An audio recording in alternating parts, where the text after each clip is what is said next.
Imagine the Colosseum, bathed in the golden glow of a Roman morning. The air crackles with anticipation. Thousands of spectators roar with excitement, their cheers echoing through the stands. Today they are not here to witness gladiatorial combat, but a spectacle even wilder, even more primal, a battle between a lion and a tiger. The Roman arena was a stage for many forms of entertainment, but none captured the imagination quite like the venationes, the animal hunts. These weren't simple displays of captured creatures, they were carefully orchestrated battles, pitting predator against predator in a fight for survival. The sand, soon to be stained crimson, is a world away from the natural habitats of these magnificent beasts. The lion, king of the African savanna, finds himself in an unfamiliar, enclosed space. His opponent, the tiger, master of the Asian jungles, faces the same disorienting experience. Yet their instincts remain honed by millennia of evolution. Today, they are not hunting for survival, but for the entertainment of the Roman masses.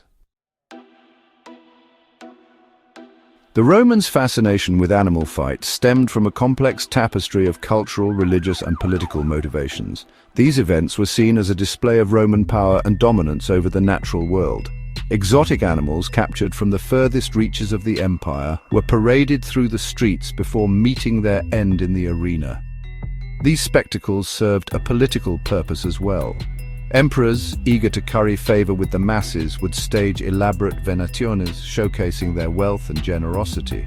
The roar of the crowd, the thrill of the fight, served as a powerful tool to distract from political unrest and social tensions. But beyond the political maneuvering and displays of power, there was a deeper, more primal fascination at play. The Romans, like us, were drawn to the raw power and ferocity of nature. In the arena, they saw their own mortality reflected in the struggle for survival, a stark reminder of life and death played out on a grand scale.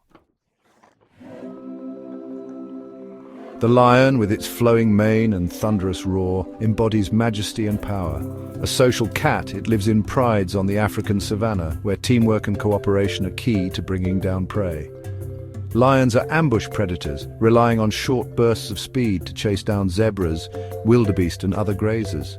The tiger, on the other hand, is a solitary hunter, stalking the dense jungles of Asia. Larger and heavier than the lion, it relies on stealth and cunning to ambush its prey. A tiger's stripes provide camouflage in the dappled sunlight of the forest, allowing it to approach its victims undetected. These two apex predators, though similar in appearance, are separated by thousands of miles and distinct evolutionary paths. Yet in the Roman arena, their worlds collide, their instincts honed for different environments put to the ultimate test. The question on everyone's mind: who would prevail in a fight between these titans of the animal kingdom? Section 4. An uneven playing field. How the arena shaped the fight. The Roman arena, far from being a neutral battleground, presented a unique set of challenges and advantages for both animals. The confined space, while limiting the tiger's ability to stalk and ambush, also restricted the lion's ability to maneuver and utilize its speed. The sand, baking under the hot Mediterranean sun, would have been unfamiliar terrain for both animals.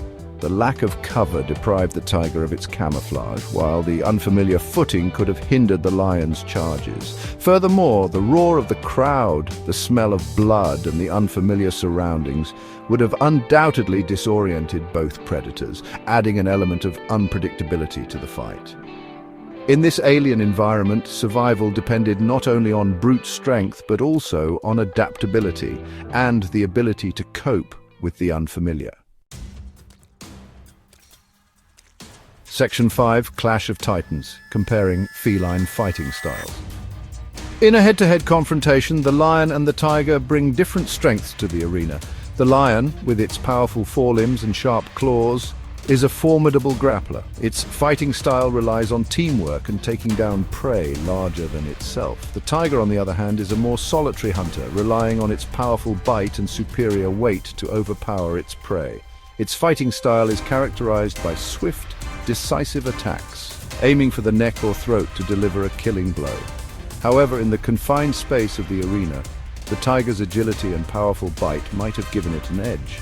The lion's social behavior, so crucial in the wild, would have been of little use in a one-on-one battle. Furthermore, the tiger's ability to rotate its paws, allowing for swiping attacks from various angles, could have proven decisive in close quarters.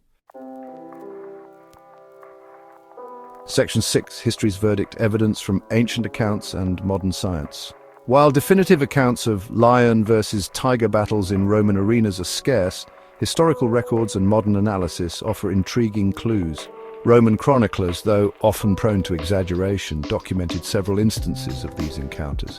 One such account describes a fight where a tiger, initially hesitant and wary, eventually unleashed a furious attack, killing the lion with a single bite to the throat.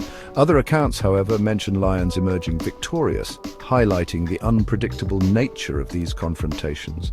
Modern analysis, based on the physical characteristics and fighting styles of both animals, suggests that the tiger would have held a slight advantage in the arena. Its greater size, weight, and powerful bite, combined with its agility and adaptability, made it a formidable opponent in close quarters. Section 7. Champions of different realms. A final word on lions, tigers, and conservation.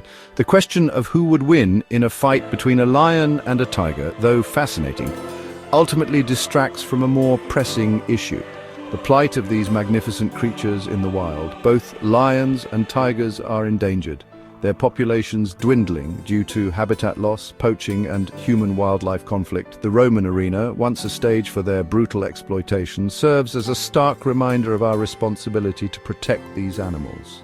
We must ensure that future generations will marvel at their power and grace, not in the confines of a stadium, but in the wild, where they truly belong. Instead of pitting them against each other, let us focus on preserving their habitats and ensuring their survival.